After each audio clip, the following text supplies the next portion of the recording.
terakhir menurutku seorang leader tuh harus udah selesai dengan dirinya sendiri. Menurutku gitu. Dia harus udah selesai dengan dirinya sendiri. Itu means dia udah bisa yang pertama punya keseimbangan antara IQ dan emotional quotient. Dan coba kalau kalian diem-diem aja malah ngomongin di belakang itu wah itu udah itu awal dari sebuah Kehancuran kehancuran. nih. Hai Alscience, welcome to Alsa Personal Development Podcast. With me, Elin, dan di sini kita bakal bahas topik yang seru banget nih teman-teman dan bikin kalian semua pasti pada antusias. Kita bakal bahas tentang how Gen Z can transform fragility into strength through resilience and reflective leadership. Nggak cuma topiknya doang nih teman-teman yang keren, tapi di sini aku nggak sendirian, aku ditemenin sama Kak Raihan Yahya sebagai speaker kita yang nggak kalah keren juga. Oke, Kak Raihan. Halo Kak Raihan. Tak kenal maka tak sayang mungkin boleh dikenalin dulu nih Kak Raihan tuh siapa dan backgroundnya sebagai apa gitu. Oke, oke. Thank you teman-teman Alsa udah invite. Jadi salam kenal, halo semuanya.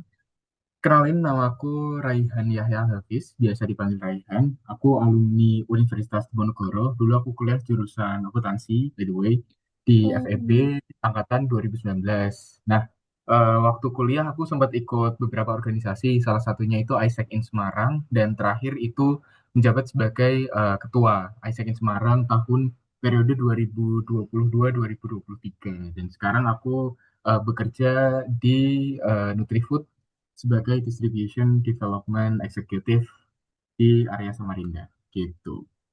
keren banget nih teman-teman. Siapa ya di sini yang dulunya juga Isaac sebagai Kak Raihan? Pasti banyak banget ya yang ikut Isaac dan juga eh, kayak yang tadi kita udah dengar prestasi Kak Raihan banyak banget dan juga sekarang dia masih jadi orang yang keren banget. Makanya kita mau bahas langsung aja nih ke temanya. Nah, sebelum kita bahas langsung ke temanya, aku mau nanya-nanya dulu nih Kak. Menurut Hmm, Kakak tuh, kan tadi temanya kita udah bahas nih tentang fragility. Fragility tuh apa sih menurut Kak Raihan sendiri? oke. Eh, Menarik sih tema yang kalian bahas karena mungkin relate juga ya, terutama Ya, buat betul. di sekarang gitu kan. Em, Menurut pandanganku sendiri ya, fragility itu kan bisa kebagi dua lah ya, bisa secara fisikal ataupun secara psychological gitu kan. Kalau secara fisikal jelas, fragile berarti physically mungkin seseorang itu em, kurang begitu kuat imunitasnya atau dia gampang sakit dan lain sebagainya gitulah, mudah Oh ya, ya mudah sakit gitu kan secara fisik gitu sehingga mungkin dia tidak maksimal dalam melakukan aktivitasnya atau melaksanakan tanggung jawabnya gitu. Nah, tapi kayaknya kalau yang kalian atau yang mau kita bahas ini kayaknya agak lebih ke secara psychological gitu ya, secara ya, emosional kan. Ya, betul jadi Kak.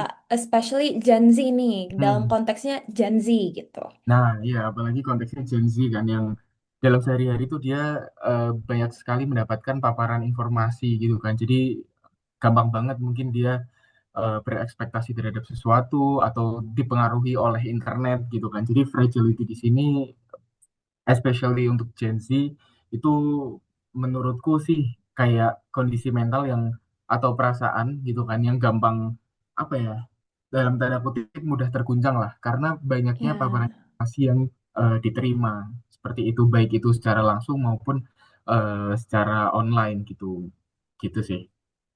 Oh iya bener sih, apalagi sekarang banyak banget nih stigma tentang Gen Z yang kayak, aduh Gen Z nih fragile banget dan segala macem. Nah menurut kakak lagi nih, jika kita nih ngelihat polanya dan juga nilai-nilai Gen Z, bagaimana sisi fragility itu bisa jadi sumber pembelajaran atau bahkan kekuatan dalam proses kepemimpinan itu? Nah, oke, menarik. Sebenarnya fragility ini kan bisa dibilang em, apa ya kekurangan lah ya bisa dibilang weakness ataupun Ya, threat lah. Kalau kita ngomongin SWOT gitu kan, strength, weakness, threat, opportunity, bisa dibilang kan fragility ini bisa weakness atau bisa juga threat nih atau ancaman gitu kan. Nah, dari kalau dari aku pribadi ya, aku kan ya Gen Z juga sama lah kayak teman-teman Mm-mm. kan. Aku melihat fragility ini tuh sebagai sebenarnya bukan kekurangan juga sih, karena setiap orang pasti ada sisi-sisi fragile-nya lah, ada sisi-sisi rapuhnya. Masing-masing dari kita punya uh, vulnerability lah, gitu kan. Yes, Makanya betul. menurutku pertama kita harus lihat fragility ini tuh jangan sebagai, aduh aku emang lemah, aku emang gampang, mungkin gampang down atau gampang um, overwhelm gitu kan. Tapi aku pengen teman-teman semua tuh melihat fragility ini tuh sebagai tantangan gitu, malah sebagai tantangan yang dimana kita tentu sebagai mahasiswa ya, khususnya di organisasi itu gimana caranya kita bisa nge-switch fragility ini tuh jadi sebuah kelebihan gitu. Jadi jangan dianggap, jangan kayak diterima mentah-mentah aja. Oh ya udah aku Mm. emang kayak gini, jadinya malah slowing down, malah tidak perform gitu kan, malah pasrah aja gitu loh. Makanya yang pertama yang perlu ditekanin sih fragility ini, mindsetnya adalah ini sebagai kenapa sih sebenarnya sisi-sisi fragile ini bisa muncul gitu kan, penyebabnya apa gitu, baru kita nanti eh, jelas gitu next stepnya untuk menanggulangi sisi fragility kita itu. Jadi apa ya, jadi fragility ini nggak bikin, tidak jadi alasan Gen Z itu misal tidak apa ya, bahasanya tidak berprestasi lah atau tidak uh, Betul. do the best gitu di organisasi ataupun di perkuliahan gitu sih. Karena there's always a bright side-nya gitu ya, Kak. Yes, betul, betul, betul, betul, betul. Kalau menurut kakak nih, faktor apa aja sih yang berpengaruh dalam tingkat ketahanan mental anak-anak muda nih seumuran kita dan segala macamnya, Hmm, kayak gimana sih eh, kira-kira faktor apa aja yang mempengaruhi mental anak muda zaman sekarang, para Gen Z ini? Oke, menurutku, menurutku yang pertama lumayan berpengaruh tuh tentu eh, pertama dari lingkungan paling dekat, keluarga ya. Entah Ya, entah apa yang terjadi, tapi kayaknya sedikit banyak didikan orang tua sekarang itu cukup membentuk mentalitas gen kita lah ya, bisa dibilang Gen Z gitu kan. Mungkin teman-teman Alsa kalau bandingin didikan orang tua teman-teman kalian ya, misal kakek nenek ke orang tua kalian kan itu jauh berbeda kan. Dan mentalitas orang ya, tua kita juga berbeda. Jadi itu yang pertama menurutku, didikan orang tua dan lingkungan keluarga dan lain sebagainya. Itu yang pertama, karena kan mau nggak mau kita ibaratnya dari umur nol sampai let's say kalian rata-rata pada ngerantau pas kuliah lah, katakanlah sampai umur ya, 17 18 itu kan selalu dekat sama orang tua gitu. Jadi itu cukup banyak dipengaruhi oleh itu menurutku. Terus yang kedua tentu yang kita tidak bisa kesampingkan adalah masih ngomongin di lingkup terdekat ya, itu lingkungan sosial sih, ekspektasi ya, sosial kita bisa bilang ya kan, kayak pertemanan, terus mostly di pertemanan sih, mostly di pertemanan, ekspektasi sosial kayak gitu. Jadi em, ini juga berkaitan sama gimana kita dalam tanda kutip milih temen gitu kan. Kita masuk pertemanan yang salah, kita juga bisa tumbuh menjadi pribadi yang kurang baik gitu. Tapi kalau kita memilih pertemanan yang baik, itu sedikit banyak juga bisa memengaruhi eh, tadi ya tingkat resiliensi kita gitu sebagai Gen Z. Misal kita temenan sama orang-orang males kan pasti akan ikut males gitu kan. Tapi kalau ya, kita temenan sama orang-orang yang em, bukan ambis ya, tapi apa ya, tapi dia bisa memanfaatkan waktunya dengan baik lah, on track lah ya. manfaatkan waktunya dengan baik. Benar, kita juga bisa ikutan manfaatin waktu dengan baik gitu kan. Misal contoh dengan ikut organisasi, misal apa namanya, ya kayak kata pepatah aja lah, kalau kita temenan sama orang jualan parfum ikut wangi gitu kan. Ya Betul. tapi kayak gitu, itu yang kedua, ekspektasi sosial. Sama yang terakhir itu em, ini sih, digital pressure lah, atau tekanan-tekanan yang muncul dari sosial media gitu. Kadang-kadang kan mungkin misal kita lihat orang nge-share achievement gitu, ada yang menang lomba lah, udah keterima internship di mana, atau dia di sebuah kepanitiaan atau organisasi punya jabatan yang penting gitu, dikenal orang banyak dan lain sebagainya. Padahal mungkin si orang itu nge-share tidak ada tendensi apapun, tidak ada niat apapun, tapi kita yang mungkin sedang fragile ini dan apa ya, mungkin pada saat itu sedang rapuh, lagi down dan lain sebagainya, bisa melihat itu sebagai sebuah ancaman, terus jadi kayak ngedown, aduh ini temanku udah kayak gini, aku masih Hmm. gini-gini aja dan lain sebagainya. Itu sih, itu sekarang lumayan penting juga gitu kan. Padahal orang yang nge-share di sosial media itu nggak ada tendensi apapun gitu, ya kan? Dia dia nge-share, ya udah nge-share aja gitu loh. Tapi ya balik lagi, Gen Z, aku pun juga masih kayak gitu sekarang. Misal temanku udah pada kerja di perusahaan A, B, C, D, E, F, G, kadang masih suka comparing myself tuh teman-teman di sosial media yang bahkan kadang-kadang nggak begitu deket gitu, kadang-kadang ya, kadang-kadang nggak begitu deket atau nggak begitu kenal, tapi kayak oh keren dia gini gini gini, aku kok masih kayak gini ya. Itu sih, itu beberapa faktor yang menurutku cukup mempengaruhi resiliensinya Gen Z itu sendiri gitu. Iya, betul. Aku juga setuju banget sama apa yang Kak Hmm, Raihan tadi bilang. Nah, ya. aku mau nanya nih, kan tadi Kak Raihan sempat nyinggung tentang tekanan digital, terus juga ekspektasi sosial. Nah, menurut Kak Raihan nih, dari Hmm. tekanan digital, terus habis itu juga ada ekspektasi sosial, apakah mereka nih punya peran besar gitu buat tekanan mentalnya Gen Z? Nah, besar banget sih menurutku sekarang. Karena nggak tahu kan, kalian ngerasain juga nggak ya? Pasti ngerasain nggak sih kayak ekspektasi sosial Iya, eh, di pertemanan sesama al saja mungkin. Kalian iya mungkin di benar. satu organisasi kan, tapi kalian punya role beda-beda atau kalian punya kehidupan di luar ALSA yang berbeda-beda juga gitu.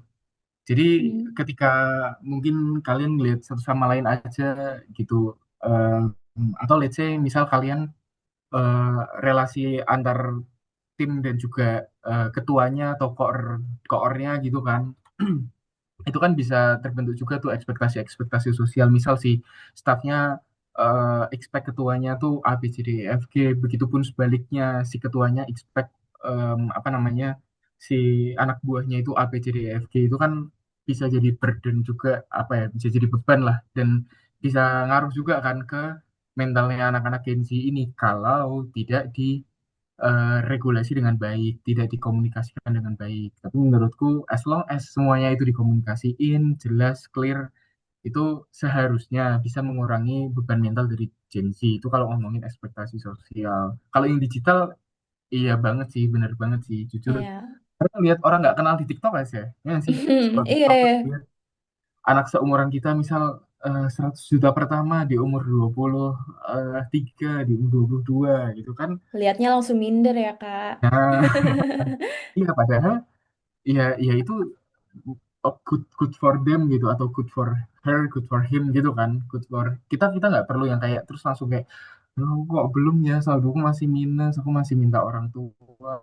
Back again, semua emosi yang kita rasain itu valid sebenarnya, tinggal em, sebagai gengsi gimana kita meregulasi emosi kita aja sih ketika kita melihat misal menghadapi ekspektasi sosial atau tadi bentuk-bentuk tekanan yang kita dapatkan dari sosial media gitu kan.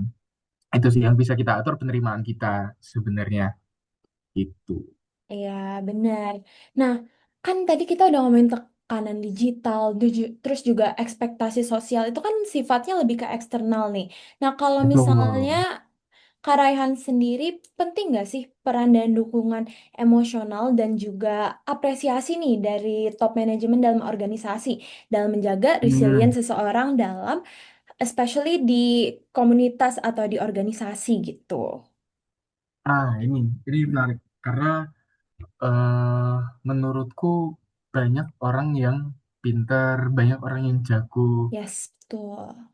tapi when it comes to ngelit ngelit tim atau ngelit people gitu tuh, em, dalam tanda kutip, tidak tidak sepintar ketika dia ngelit dirinya sendiri gitu, atau tidak sejago ketika dia ngelit dirinya sendiri. Nah itu juga benar banget berkaitan sama tadi apresiasi dukungan sosial dari top manajemen, ya dari ketua ke anggotanya gitulah ya, kita bisa bilang itu, Ya, ya itu jujur menurutku penting banget untuk kita bisa maintain. Jadi kenapa aku bilang maintain? Jadi kita nggak ngasih jor-joran. Misal kita apa ya? Nanti jatuhnya kalau kita ngasih jor-joran tuh kayak sugar coating kan, kayak Iya, benar-benar. kebanyakan ngomong manis bener ya sih? Malah kalau kebanyakan kita Mm-mm. ngomong-ngomong manis kayak good job dikit-dikit kayak Mm-mm. good job I'm so proud of you bla bla bla bla bla too much itu malah kayak agak aneh gitu. Tapi ketika Lama-lama yang denger males ya. kayak aduh ini bohong nih ini nggak bener ini Bohong. ya ini kita biar seneng doang gitu kan. Tapi makanya Mm-mm. aku tadi bilang itu perlu banget, penting banget, bener. Tapi kita perlu melakukan itu di maintain gitu. Jadi ya benar-benar ketika apa namanya, misal anggota kita itu melakukan tanggung jawabnya dengan baik, ya baru kita apresiasi gitu kan. Ketika dia achieve apa, kita apresiasi. Bukan yang misalkan ya mungkin ada ya di luar sana tipikal pemimpin yang misal anggotanya ini udah capai nih KPI A gitu kan, capai Mm-mm. 100%. Tapi si ketuanya nih karena dia kurang apresiasi dan kurang mendukung secara emosional, jadi kayak dia cuma ya nggak mengapresiasi tapi kayak malah eh, ini harusnya bisa kayak gini, ini harusnya bisa kayak gitu. Tapi kan padahal sebenarnya itu dia udah sampai 100%, kita bisa appreciate dulu gitu loh. Dan itu Ya, juga em, based on my experience, nggak cuma di organisasi sih, ternyata waktu di pekerjaan juga sama gitu. Apresiasi sekecil apapun, bahkan even balas di grup aja. Misal ada anggota mm-mm. kita chat info sesuatu, kita balas di grup, nyemangatin atau sekedar ngerespon, itu tuh juga udah Penting ya. um, betul, udah meaningful banget lah gitu kan. Udah kayak oke, aku berarti diperhatikan gitu kan. Aku disupport gitu sih. Jadi itu ya mungkin pesan ya untuk para leader-leader di luar sana, mungkin nggak cuma teman-teman Alfa doang gitu kan, untuk selalu Mm-mm. bisa kasih apresiasi lah, apresiasi dan dukungan Yes, emosional ke betul. tim-tim kalian, tapi harus tetap di maintain juga gitu supaya nggak too much. Betul, apresiasi tetap penting, tapi masih batas wajar aja gitu ya. Betul, yes. Oke Kak, nih, talking about organization nih, organization, Hmm, community, kayak kumpulan orang banyak. Di sini nih, aku mau bahas tentang dampak rendahnya ketahanan mental di dunia organisasi. Kalau dibawa hmm, dalam konteks kerja sama tim nih Kak, apa sih hmm, dampak nyata yang terjadi ketika ketahanan mental para anggotanya, terutama pemimpin itu rendah gitu? Bukan cuma oke, anggotanya nih, tapi pemimpinnya juga gitu. oke, oke. Wah, ini eh ya menarik. Jadi ibarat kayak mobil lah ya, karena ada rodanya empat tuh. Kita ibaratkan Mm-mm. si mobil ini sebuah organisasi ditopang oleh ya para anggota. Kita ibaratkan roda-rodanya, terus si leadernya ini mesinnya gitulah ya, bisa dibilang. Ya, Kita ngomongin ketika si anggota ini tadi ya mungkin ketahanan mentalnya rendah gitu kan tadi, sesuai pertanyaannya gitu kan. ya, Ketahanan mentalnya rendah. Jadi ibarat aja mobil ada empat ban, tapi ban yang satu kempes gitu atau bocor gitu. Itu kan pasti mobil akan tetap jalan. Berarti kan means organisasi akan tetap jalan, cuman kan akan terdampak gitu. Mungkin dia akan slowing down. Dia tidak akan bisa secepat ketika empat rodanya itu normal gitu kan. Jadi ketika satu rodanya pecah atau bocor gitu kan, tadi satu anggota ada ketahanan mentalnya rendah, itu bisa affecting banget. Tapi kalau itu hanya salah satu atau dua anggota kan tentu ibarat mobil, tadi mobil masih bisa jalan kan, at least ya, untuk mungkin beberapa ratus meter lah, tapi tentu akan slowing down dan at the end pasti harus akan berhenti untuk diperbaiki. Sama halnya juga dengan di organisasi, itu pasti akan affecting operasional organisasinya lah.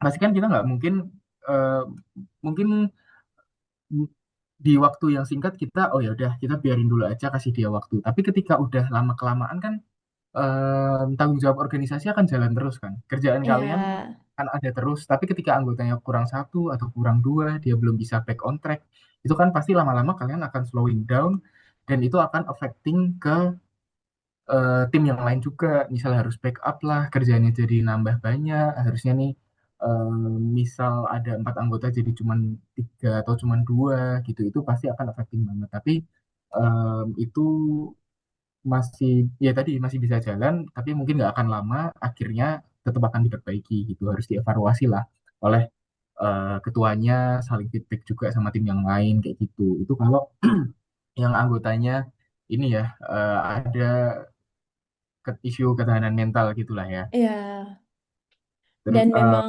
harus balance ya Kak, berarti harus balance betul, semuanya. betul, semuanya harus balance karena itu em, ketika ada satu yang kayak gitu pasti tuh ngaruh ke motivasi tim juga, ya nggak sih?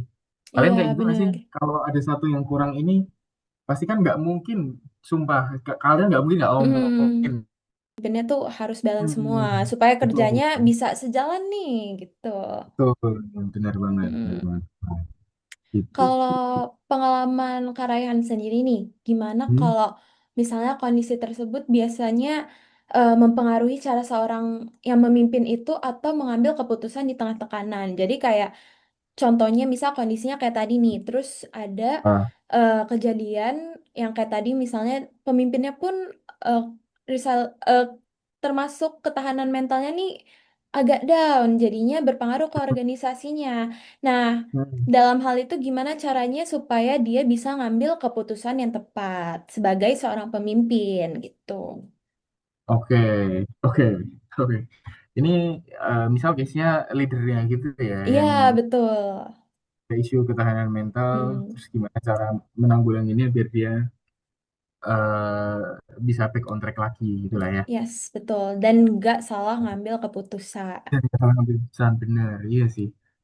Sejujurnya yang pertama, eh mungkin mungkin tergantung level leadernya itu ada di mana. Karena misal kalau level leader yang benar-benar udah di paling atas banget nih, itu kan dia sendirian kan. Dia mungkin cuma punya wakilnya doang tuh. Atau bahkan dulu FYI, aku waktu di Isaac in Semarang itu, aku terus bawahnya tuh udah langsung, ibaratnya kalau di organisasi itu apa ya, misal langsung kepala departemen bidang ini, bidang ini, bidang ini. Jadi aku Oh tidak iya, punya wakil. ngerti-ngerti. Jadi Mm-mm. I'm all alone by myself di eh, top manajemennya Isaac lah pada saat itu. Karena di bawahku itu udah langsung kepala departemen yang membawahi bidangnya masing-masing. Nah, kalau ada di level itu sih, jujur aja, mau nggak mau, kita harus em, berusaha sendiri dulu lah. Ibarat dari awal itu udah komit kan jadi ketua.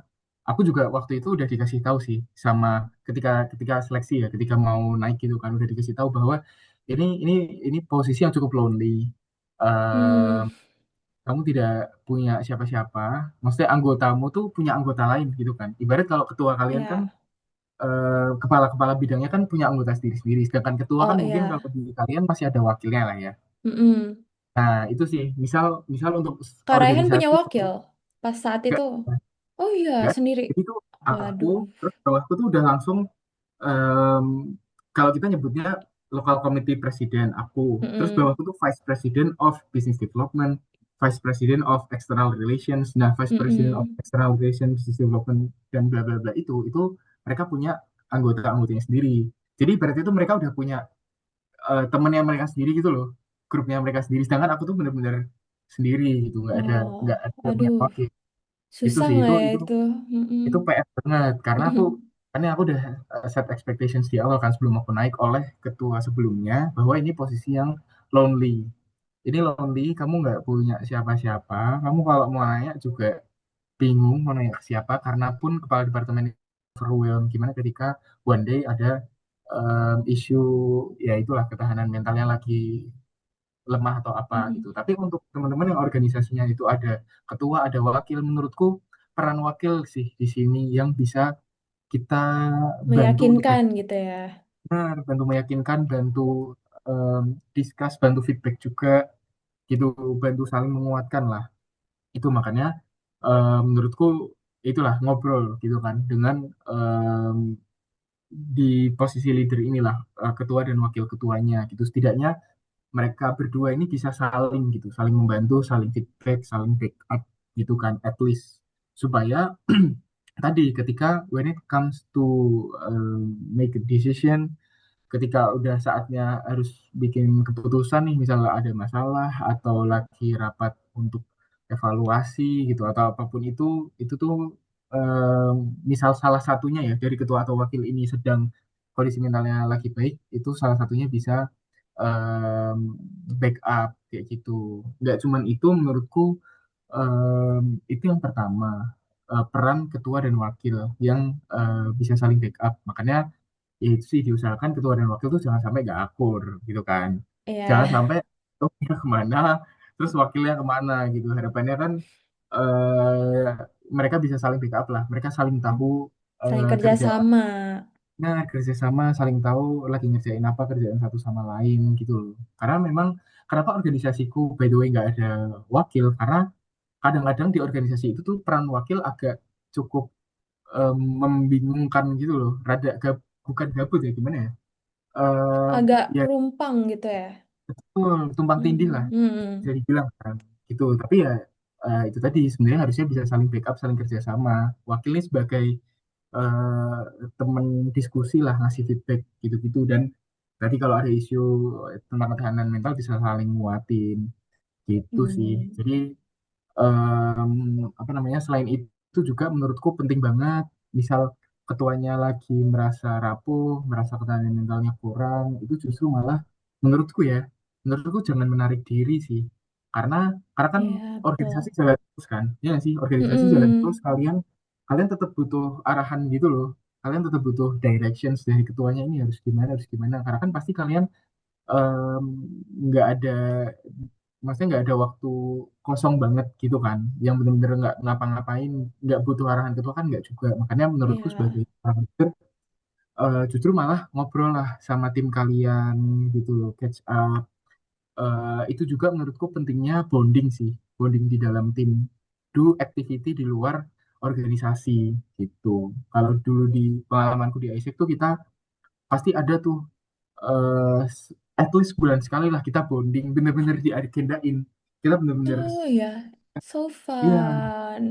bener. Kita bener-bener seharian tuh diagendain main gitu loh. Ih, seru Main yang banget bener-bener itu. gak bahas em, Kerjaan.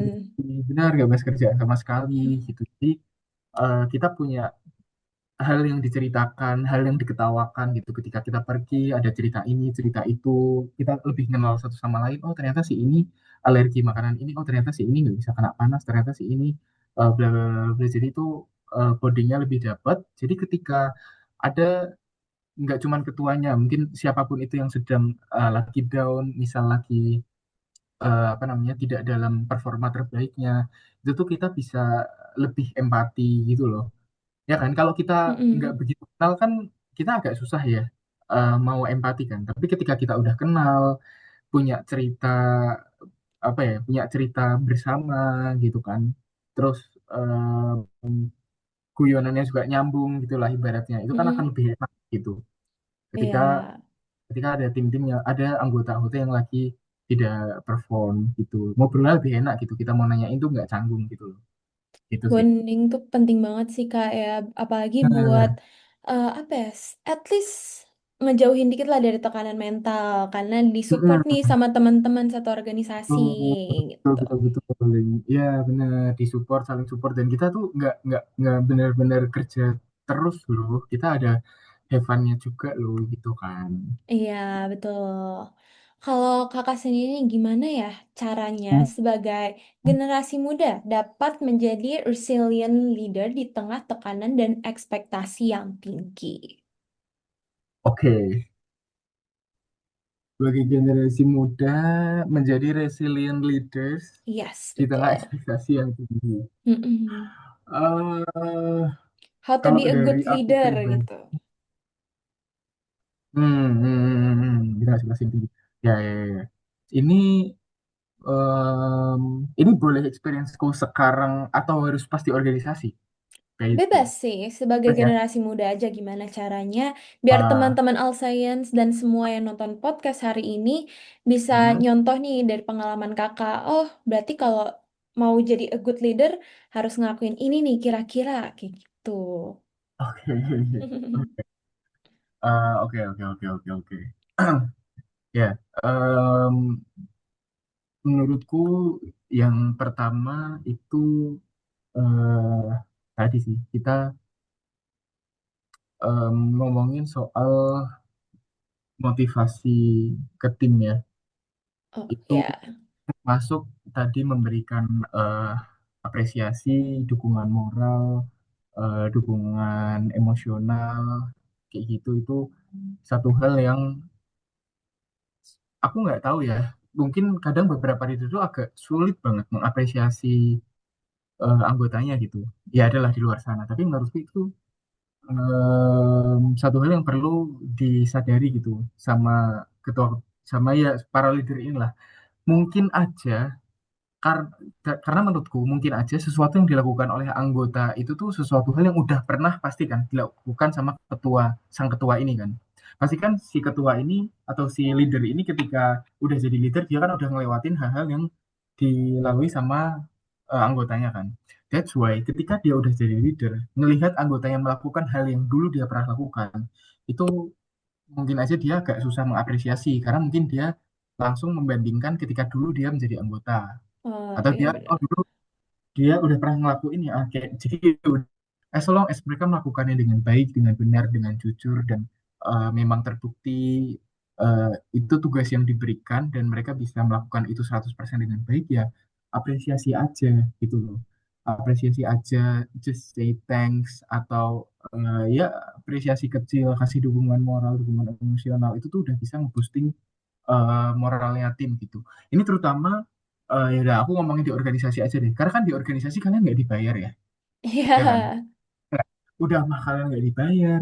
Kalau misal ketuanya tuh nggak punya tidak apresiatif, itu kan udah makin-makin kan, ya nggak? iya Ya nggak betul. sih? Dulu aku ngerasa gitu soalnya. Dulu waktu masih di organisasi tuh kayak untungnya di ISEC ini orang-orangnya itu WOA banget. Very very words of affirmation. Jadi aku sangat-sangat apa ya lingkungan kami ini lumayan sehat lah Sehat. terkait dengan itu dukungan moral dan emosional itu sih kalau ngomongin di organisasi menurutku itu motivasi tim moral tim itu tuh perlu di boosting banget ditekenin banget karena kalian ini nggak dibayar gitu loh ya kan beda kalau di kerja mungkin menurutku ya menurutku experienceku di kerja kayaknya kurang bisa diterapkan di organisasi karena di sini aku masih ada ibaratnya aku dikasih ada digaji gitu kan jadi ya udah misalkan even Hmm. though worst case-nya aku dapat leader yang kurang apresiatif at least they pay me well gitu at the very least Karena tapi konteksnya ada juga dari awal beda ya. itu kondisinya dari awal beda kan transaksional kan perusahaan butuh kita untuk eh, melancarkan bisnisnya kita butuh mereka juga untuk kasih kita gaji untuk kita hidup gitulah ibaratnya kalau di organisasi kan lain kalian ikut organisasi kan mau cari pengalaman, Yes, mau betul. belajar gitu kan, mau belajar. Jadi kayak kalian juga nggak digaji gitu dalam tanda kutip. Jadi itu yang pertama, motivasi tim, moral tim, dukungan emosional sebagai seorang leader yang baik. Karena misal kalian diapresiasi gitu kan pasti seneng kan, Iya. kalian melakukan tanggung jawab misal misal kamu habis ini kayak Mm. diapresiasi oh good job bla bla bla jadi podcastnya run very well and so on and so forth pasti kan happy gitu kamu akan Mm-mm. do another podcast dengan hati yang senang gitu kan dengan perasaan yang lebih secure gitu loh karena kamu merasa diapresiasi itu sih itu yang pertama berarti organisasi ya teman-teman organisasi terus yang kedua tadi ngomongin tujuan kalian di organisasi kan salah satunya buat belajar ya jadi em, toleransi para leader ini terutama di organisasi itu harus punya toleransi kesalahan oleh anggotanya. Itu toleransi kesalahan yang em, ya yang harus di-maintain juga sih. Tapi menurutku jangan sampai yang kayak marah-marah atau kata-kata kasar gitu yang menjatuhkan itu sih. Jadi em, toleransi boleh, tapi jangan sampai kebablasan kayak anggotanya datang telat terus atau anggotanya nggak bener dibiarin aja itu juga enggak tapi harus tetap diingetin tapi dengan bahasa yang baik dan benar lah itu jangan sampai menjatuhkan mental atau jangan sampai berburuk sangka gitu itu sih yang kedua. Yang pertama dari motivasi tim moral dan sebagainya kedua toleransi terhadap kesalahannya tim itu ngomongin feedback juga gitu kan ketika tim ada yang salah kan misal dan jangan sampai ada yang dianak emaskan gitu kan dalam tanda kutip. Ada nih Oh, ya. karena misal ketuanya cowok si A ini cakep tapi dia sering telat, dia meeting nggak pernah ikut gitu, tapi nggak di feedback sama si ketuanya. Kadang kan ya mungkin adalah dia terjadi kayak gitu, bias-bias subjektif seperti itu, entah apapun itu alasannya lah ya. Itu sih menurutku jangan sampai tuh leader punya kayak gitu. Kalian harus benar-benar netral, senetral netralnya. Yang salah ya dibilang salah, dikasih tahu. Yang benar ya diapresiasi dengan baik kayak gitu. Eh, dan paling sisanya satu dua poin ketiga, em, ini aku nggak ngomongin hal yang teknis lah ya. Kalau hal yang teknis Ya. kan itu depends on organisasi kalian kan. Misal kalau organisasinya yang debat gitu ya, ketuanya udah jelas harus bisa debat. Misal organisasi apa ya, let's say karya tulis lah, atau organisasi yang teknik-teknik itu udah jelas lah. Secara teknis mereka harus menguasai itu gitu kan. Ini aku ngomongin faktor-faktor di luar teknis. Yang terakhir menurutku seorang leader tuh harus udah selesai dengan dirinya sendiri. Menurutku gitu. Dia harus udah selesai dengan dirinya sendiri. Itu means dia udah bisa yang pertama punya keseimbangan antara IQ dan emotional quotient, Mm-mm, intelligence dan emosional betul. menurutku. Itu sih, itu penting banget karena ketika seorang pemimpin ini nggak balance antara kedua hal itu kan either dia karena saking pinternya, tapi dia secara emosional tidak stable, dia memaksakan. Dia Mm-mm, pengen A, harus A. Dia maunya B, anggotanya harus B, gitu ibaratnya. Padahal bisa aja ketika mau ke A, itu mungkin tidak relevan, gitu. Atau mungkin itu tidak achievable, gitu. Atau mungkin ada cara lain untuk mencapai ke A, gitu kan. Either kayak gitu tuh. Mungkin yang seperti itu yang memaksakan harus banget, wajib, tidak mau dengerin keras kepala gitu lah, nggak mau dengerin bawahannya. Tapi ya ketika sebaliknya leader yang eh, mungkin emosional quotient lebih dominan misalnya ya, tapi dia intelligence-nya lebih kurang, itu kan agak bahaya juga tuh. Dia apa-apa bikin keputusan based on uh, her or his feelings gitu kan, itu juga nggak oke. ya. Karena dia jadi nggak objektif gitu, terlalu subjektif. Itu sih. Jadi harus selesai lah sama diri sendiri dan bisa balancing gitu. Kapan dia harus pakai feelings, kapan dia harus benar-benar objektif, kapan harus ngebalancein dua hal itu gitu supaya anggota-anggotanya ini, supaya dia ketika ngasih directions atau ketika bikin keputusan itu anggotanya itu nggak bingung gitu kan, dan anggotanya itu bisa secure gitu. Oke, aku punya leader yang apa ya, ibaratnya leader yang sudah selesai dengan dirinya sendiri dan seimbang nih antara emosional dan intelligence-nya. Itu ketika ada apa-apa mereka tuh tenang gitu, bisa di backup, atau ketika ada yang salah leadersnya tidak segan-segan juga untuk ngasih tahu gitu. Jadi tetap bisa dapat respect dari anggota, dia tetap juga bisa ngedrive anggotanya sesuai dengan tujuan organisasi. Jadi semua bisa seimbang. Nya gitu kan, dan Yes, juga seorang leader itu selain pinter harus banget nih punya yang namanya emotional intelligence. Itu nggak kalah benar, penting sama benar. kepintaran cuma IQ doang, tapi emotional intelligence juga penting banget tuh sebagai leader ya kan. Betul, Kalau betul, betul. Kak Raihan sendiri nih, kira-kira langkah kecil apa yang bisa dilakukan oleh pemimpin untuk membangun ketahanan dalam organisasi? Langkah kecil untuk membangun ketahanan dalam organisasi ya. Yes, betul. Menurutku ini sih, menurutku keterbukaan. Hmm, Keterbukaan oleh semua anggota itu penting dalam membentuk ketahanan, karena ketika kita semua itu saling terbuka, kita kan jadi tahu ya strength and weakness-nya masing-masing itu seperti apa. Jadi itu juga membantu leader buat nge-drive anggotanya itu dengan metode yang seperti apa gitu. Meanwhile, ketika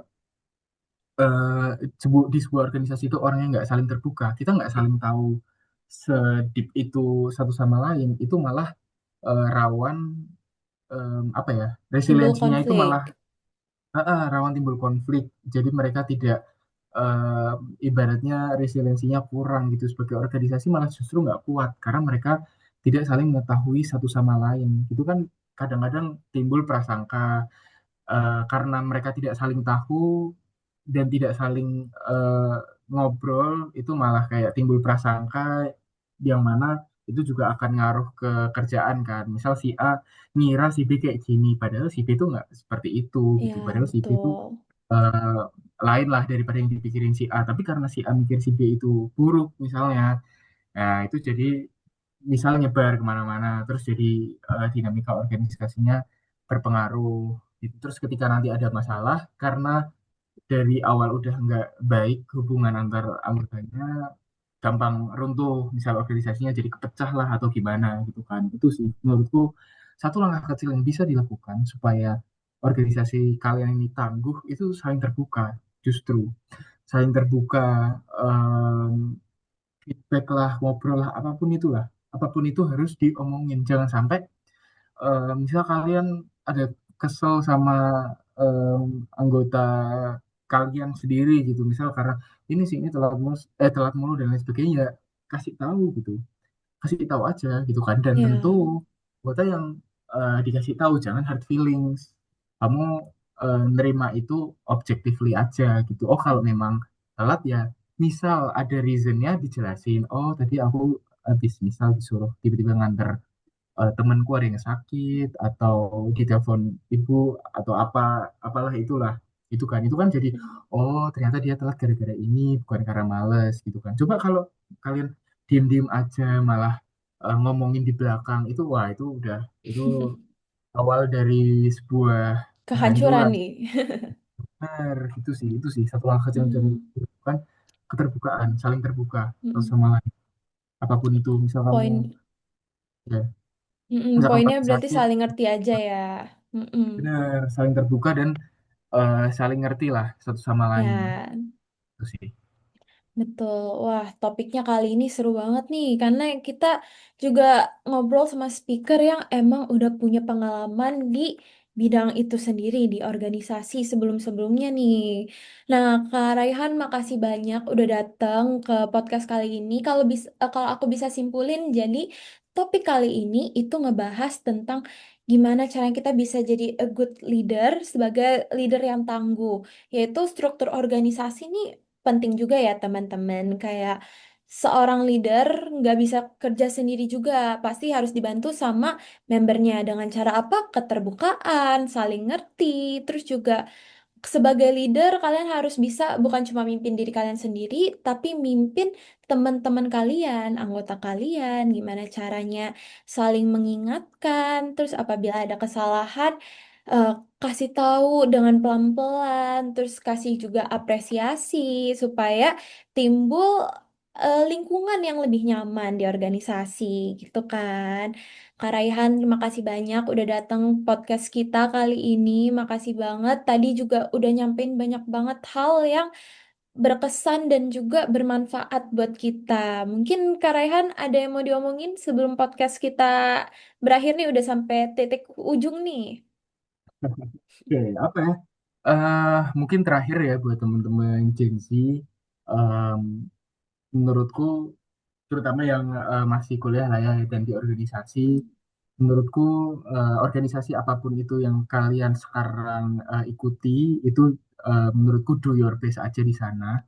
Do your best, lakukan semaksimal mungkin yang kalian bisa. Apapun itu tekanan-tekanan yang ada, entah dari ekspektasi sosial, dari sosial digital juga gitu kan, dari sosial media itu at the end ya udah gitu kan. At the end penerimaan itu tergantung kalian kan. Kalian mau ngedown itu pilihan kalian sendiri. Kalian mau melihat itu sebagai sebuah challenge, do your best, terus tetap maintain uh, datang ke kalian gitu karena after all apapun yang kalian lakukan, apapun yang kalian tabur sekarang itu tuh nanti yang akan kalian tuai gitu loh di akhir atau ketika kalian lulus gitu kan. Jangan sampai, pesanku satu aja sih, jangan sampai kalian nanti ketika udah mau deket-deket lulus atau udah lulus tuh nyesel kalian tidak do the best di manapun itu organisasi yang kalian ikuti gitu. Itu aja sih, jadi ya good luck lah buat teman-teman di luar sana karena cari kerja susah guys. Jadi do your best ya. Dimanapun yang kalian lakukan, gitu kan. Siapa tahu itu bisa membawa kalian untuk apapun itu tujuan hidup yang nanti kalian mau capai. Yes, betul teman-teman. Jangan lupa dengerin Kak Raihan tadi. Kak Raihan udah ngomong panjang lebar. Semoga semuanya yang dengerin podcast ini ke depannya bisa jadi yang lebih baik lagi sebagai pemimpin yang lebih baik lagi nextnya. Dan juga buat Kak Raihan sendiri sukses selalu dan juga terus ukir prestasi di luar sana. Dan juga makasih udah datang ke podcast kita kali ini. Oke, oke, oke, oke. Oke, see you Kak Raihan. Thank you ya Kak. Ya, thank you juga teman-teman Alsa.